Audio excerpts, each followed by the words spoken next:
शरद पवार आणि अजित पवार आज एकाच मंचावर येण्याची शक्यता। आज वसंतदादा शुगर इन्स्टिट्यूटच्या बैठकीला दोन्ही नेते एकत्र येणार। बैठकीला जयंत पाटील, राजेश टोपे, दिलीप वळसे पाटील सुद्धा उपस्थित असणार। हिंसाचाराच्या घटनेनंतर मुख्यमंत्री देवेंद्र फडणवीस पहिल्यांदाच नागपुरात। फडणवीसांच्या उपस्थितीत आज वरिष्ठ पोलीस अधिकाऱ्यांची बैठक। फडणवीस हिंसाचाराच्या या घटनेचा आढावा घेणार। नागपुरातील हिंसाचार प्रकरणी आता काँग्रेसची सत्यशोधक समिती आज नागपुरात। पोलीस प्रशासन नागरिकांशी चर्चा करून पुढील शांतता प्रस्थापित करण्यासाठी काँग्रेसची समिती प्रयत्न करणार। नागपूर दंगल प्रकरणातील आरोपी फहीम खानचा आता जामिनासाठी अर्ज, तर निर्दोष असल्याचं म्हणत सत्र न्यायालयामध्ये जामीन अर्ज दाखल। फहीम खानच्या जामीन अर्जावर सोमवारी सुनावणी होणार। नागपूर हिंसाचार प्रकरणी 4 आरोपींना 14 दिवसांची न्यायालयीन कोठडी। आतापर्यंत 8 आरोपींना न्यायालयात हजर करण्यात आलं होतं। दरम्यान मुख्य आरोपी फहीम खानला वैद्यकीय कारणांमुळे आधीच न्यायालयीन कोठडी। नागपूर हिंसाचार प्रकरणी आणखी दोघांना अटक, तर एमपीडीएचा कार्यकारी अध्यक्ष हमीद इंजिनियरला बेड्या। हमीद इंजिनियरवर आता हिंसाचाराचा कट रचल्याचा आरोप। युट्यूबर मोहम्मद शहजाद खानला सुद्धा अटक। नागपूर हिंसाचार प्रकरणातील आरोपींची संख्या आता 105 वर, 10 अल्पवयीन मुलांचाही यामध्ये समावेश। पोलिसांकडून गुप्तचर यंत्रणेच्या मदतीने आरोपींचा शोध सुरू। आरोपींची संख्या आणखी वाढणार। नागपूर हिंसाचाराचा आरोपी फहीम खानचा भाजपशी संबंध, सुषमा अंधारेंचा गंभीर आरोप। तर अंधारेंकडे काहीही पुरावे असतील तर त्यांनी ते सादर करावेत। मुनगंटीवारांचं अंधारेंना आव्हान। कैलास वाघच्या बॅट मारहाण प्रकरणी आता बीडमधील चकलंबा पोलिसांनी आरोपी सतीश भोसलेचा ताबा घेतला। तर व्हिडिओ व्हायरल झाल्यानंतर चकलंबा पोलिसात दाखल होता गुन्हा। रात्री उशिरा सतीश भोसलेला ताब्यात घेतलं। प्रशांत कोरटकरला उच्च न्यायालयाकडून तात्काळ दिलासा नाहीच, तर अटकपूर्व जामिनावर आता सोमवारी सुनावणी होणार। प्रशांत कोरटकर दुबईला पळून गेल्याची चर्चा, सूत्रांची माहिती। तर कोरटकरच्या शोधासाठी कोल्हापूर पोलिसांचं पथक चंद्रपूरकडे रवाना। प्रशांत कोरटकर चंद्रपूर परिसरात असल्याचा पोलिसांना संशय। कोरटकर को पकडना मुश्किल ही नहीं, नामुमकिन नहीं, तर या दिल में ही नहीं। प्रशांत कोरटकरवर आमदार अमोल मिटकरींचं खोचक ट्विट। जळगाव शहरातील मानराज पार्क या ठिकाणी ओबीसी महाएल्गार मेळावा। छगन भुजबळ या मेळाव्याला उपस्थित राहणार। मनोज जरांगे पाटलांची आज निर्णायक बैठक। अंतरवाली सराटीमध्ये सकाळी 11 वाजता बैठकीचं आयोजन। मराठा आरक्षणासंदर्भात जरांगे काय बोलणार याकडे सर्वांचं लक्ष। तर सोमनाथ सूर्यवंशींचा खून झाला हे स्पष्ट झालंय। सरकार या प्रकरणात उघडं पडलंय। मुख्यमंत्र्यांना चुकीचं ब्रीफिंग देणाऱ्या या अधिकाऱ्यांवर सुद्धा कारवाई व्हावी। वडेट्टीवार आक्रमक। सखोल चौकशी करून दोषींवर कारवाई करण्याची सरकारची भूमिका। सोमनाथ सूर्यवंशी मृत्यू प्रकरणातील अहवालावर आता भाजप आमदार परिणय फुके यांची प्रतिक्रिया। 3 महिने उलटून सुद्धा काहीही कारवाई झालेली नाही। दोषी पोलिसांवर गुन्हा दाखल करा, सोमनाथ सूर्यवंशींच्या कुटुंबियांची मागणी। माझ्या कॅरेक्टरबद्दल वेडवाकडं बोलण्याचा प्रयत्न। ठाकरेंनी मिलिंद नार्वेकर यांच्याकडे माझ्यासाठी निरोप पाठवला। ठाकरेच म्हणाले, येऊन बेटा, तुमच्यासारख्या व्यक्तीची पक्षाला गरज। ठाकरेंच्या शब्दाचा मान म्हणून मातोश्रीवर गेले। चित्रा वाघ यांचा गौप्यस्फोट। ज्यांच्या डोक्यात बाई म्हटलं की बाबा जोडायला लागतो, अशा नीच विकृती मी माझ्या पायाला बांधून फिरते। चित्रा वाघ यांचा परबांवर पलटवार। हम किसी को छेड़ते नहीं, लेकिन किसी ने हमें छेड़ा तो हम छोड़ते नहीं। आज ठेचलंय, पुन्हा नादी लागाल तर पुन्हा ठेचणार। चित्रा वाघ यांचा विरोधकांना इशारा। तर वाघबाईंचा थैथयाट थांबायचं नाव घेत नाहीये। उन्मादी वक्तव्य आणि तोच आक्रस्ताळेपणा पुन्हा एकदा सुरू झालाय। अंधारेंची फेसबुक पोस्ट करत चित्रा वाघ यांच्यावर जहरी टीका। मुख्यमंत्र्यांसोबतच्या बैठकीत अनिल परब आणि चित्रा वाघ यांच्यातील वादावर पडदा, तर वैयक्तिक टीका टाळत मुद्देनिहाय चर्चा करण्याच्या सूचना। सूत्रांची माहिती। महाराष्ट्रात एका निरपराध मुलीवर अत्याचार करून तिचा खून करणाऱ्यांना आपण चव्हाट्यावर आणलंय। आपल्याला विरोध करणाऱ्यांचा सुद्धा तुम्ही चिंधड्या उडवल्यात। आज बाळासाहेब असते तर तुमचा गौरवच केला असता। नारायण राणेंकडून चित्रा वाघ यांचं कौतुक। मंत्री जयकुमार गोरेंच्या खंडणी प्रकरणामध्ये आणखी एकाला अटक, तर शिंदे गटाच्या शिवसेनेचे उपजिल्हा प्रमुख अनिल सुभेदारांना अटक झाल्याची माहिती। संबंधित महिलेसह अनिल सुभेदारांचा सुद्धा यामध्ये सहभाग असल्याचा आरोप।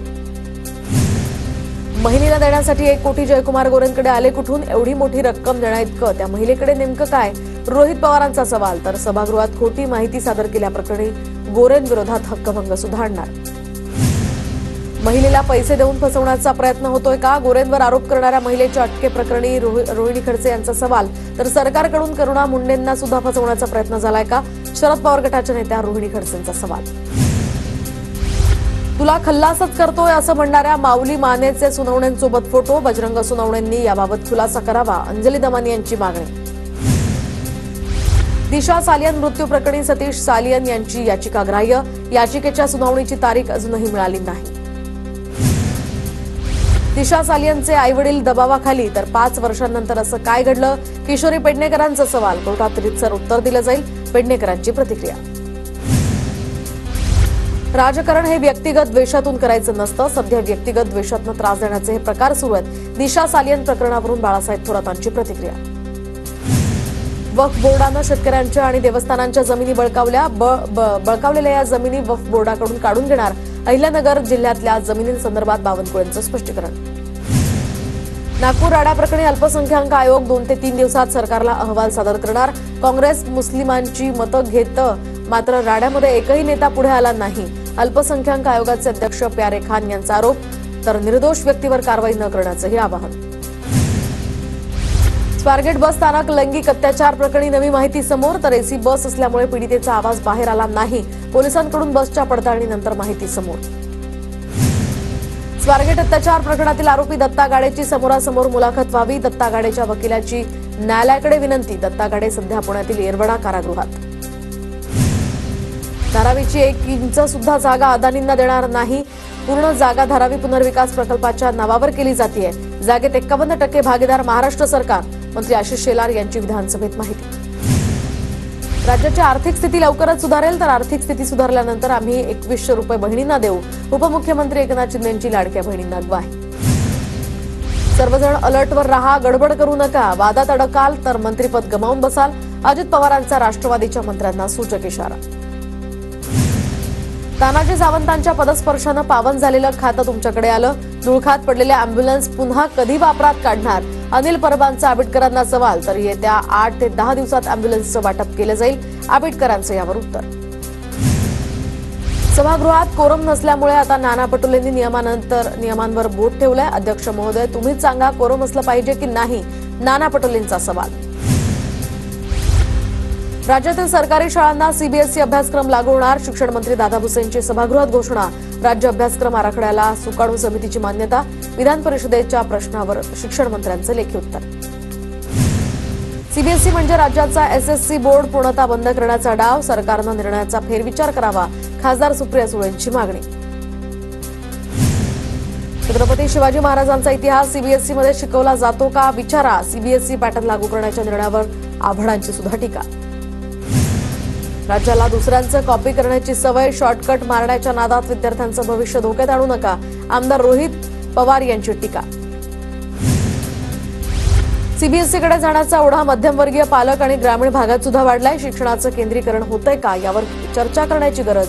तर कमी संख्येत सीबीएसई शाळा असताना त्यांचं अनुकरण मराठी शाळेनं का करावं? हेरंब कुलकर्णींकडून सुद्धा मुद्दा उपस्थित.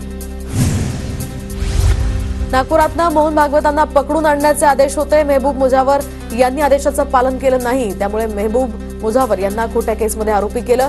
मालेगाव बॉम्बस्फोट प्रकरणातील सुधाकर द्विवेदी यांचे वकील रणजित सांगळे यांची माहिती. आग्र्यातील शिवरायांच्या स्मारकासंदर्भात महाराष्ट्र शासनाचा शासन निर्णय जारी. तर शिवरायांना आग्र्यामध्ये ज्या ठिकाणी कैद केलं ती जागा अधिग्रहित केली जाणार. तर आग्र्यामध्ये शिवरायांची गाथा सांगणारे संग्रहालय सुद्धा शासन उभारणार. राज्याच्या पर्यटन विभागाकडून स्मारकासाठी विशेष आर्थिक तरतूद. शहराध्यक्ष धीरज घाटेंच्या वाढदिवसानिमित्त कसब्यामध्ये बॅनर. तर काही दिवसांपूर्वी हेमंत रासनेंकडून मतदारसंघात बॅनर न लावण्याचं आवाहन करून सुद्धा बॅनरबाजी. शक्तीपीठ महामार्ग सर्वसामान्यांसाठी सुद्धा नाही. तर शक्तीपीठ महामार्ग सरकारमधील राजकीय नेत्यांच्या फायद्यासाठी. स्वाभिमानीचे नेते राजू शेट्टींची राज्य सरकारवर जहरी टीका. सिडकोच्या घरांच्या किमती कमी करण्यासाठी मनसे आक्रमक. सिडको विरोधात आंदोलनाचा इशारा. मनसेच्या गजानन काळेंच्या नेतृत्वात सिडको प्रशासनाविरोधात साखळी उपोषण पुकारलं जाणार. उच्च न्यायालयानं फटकारल्यानंतर आता नागपूर पीडब्ल्यूडी विभागाचा लाच घेणारा अधिकारी निलंबित. अधिकारी लाच घेतानाचे स्पष्ट पुरावे असताना सुद्धा कोणतीही कारवाई करण्यात आलेली नव्हती. नवी मुंबईतील पॉलिमर कंपनीला रात्रीच्या सुमारास भीषण आग. अग्निशमन दलाकडून आगीवर नियंत्रण मिळवण्याचे शर्थीचे प्रयत्न. आगीचं कारण मात्र अस्पष्ट. जळगावमध्ये राष्ट्रीय महामार्गावर रद्दीनं भरलेल्या कंटेनरला भीषण आग. मुक्ताईनगरच्या हरताळा फाट्याजवळची घटना. आगीमध्ये मोठं नुकसान. मुंबईतील वांद्रे गलानगर परिसरामध्ये पश्चिम द्रुतगती महामार्गावर वाहतुकीचा खोळंबा. मेट्रोच्या कामासाठी वापरल्या जाणाऱ्या मोठमोठ्या क्रेन्समुळे काही काळासाठी वाहतूक खोळंबली. मध्य आणि पश्चिम रेल्वेवर उद्या मेगा ब्लॉक. तर पश्चिम रेल्वेच्या मुंबई सेंट्रल विभागातील रेल्वे रूळ, ओव्हरहेड वायर, सिग्नल यंत्रणेच्या देखभाल आणि दुरुस्तीसाठी हा ब्लॉक असेल. महाराष्ट्रात उष्णतेची लाट असताना काही जिल्ह्यांमध्ये पुढील 48 तासात वादळी वाऱ्यासह अतिमुसळधार पावसाचा इशारा. अमरावती, वाशिम, नागपूर आणि गडचिरोली या जिल्ह्यांमध्ये वादळी वाऱ्यासह मुसळधार पावसाचा अंदाज. पुणे शहरातील 25 लाख जुन्या वाहनांपैकी केवळ 2.5 लाख वाहनधारकांची HSRP नंबर प्लेट नोंदणी. तर शुक्रवारपर्यंत आता केवळ 45,000 वाहनांनाच HSRP नंबर प्लेट बसवल्याचं समोर. पुण्यामध्ये फेब्रुवारी महिन्यात 19,000 घरांची विक्री झालेल्या घरांमध्ये 50 लाख रुपयांपर्यंतच्या घरांचं प्रमाण निम्म्याहून अधिक. परवडणाऱ्या घरांकडे नागरिकांचा कल.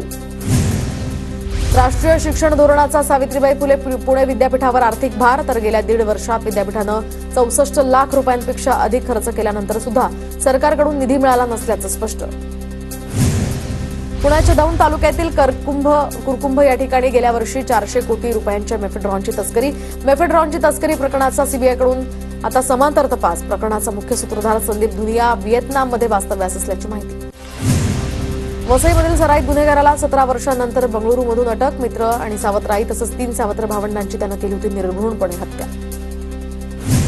पंढरपूरमध्ये महाबोधी महाविहार मुक्ती संघर्ष समितीचा मोर्चा. बिहारमधील बोधगया महाबुद्ध विहार मुक्तीसाठी आंदोलन करत घोषणाबाजी. कर्नाटक विधानसभेमध्ये मुस्लिम आरक्षणावरून गोंधळ. मुस्लिमांना 4% आरक्षण देण्यात आल्यामुळे भाजप आक्रमक. वाशिमच्या बाबुळगावमधून अपहरण झालेल्या 14 वर्षीय अनिकेतची हत्या. मृतदेहाचा पोलिसांकडून शोध सुरू. अपहरण करणारे 2 जण पोलिसांच्या ताब्यात. दिलेला 5 महिन्यांचा कालावधी वाढवण्याच्या मागणीसाठी लाडक्या भावांचं आंदोलन. धाराशिवमध्ये लाडक्या भावांकडून थाळी वाजवत आंदोलन. साताऱ्यातील जिल्हाधिकारी कार्यालयासमोर रिपब्लिकन पार्टी ऑफ इंडियाचं आंदोलन. कंत्राटदार, सफाई कर्मचारी आणि कामगारांना चुकीची वागणूक देत असल्याचा यत्न आरोप.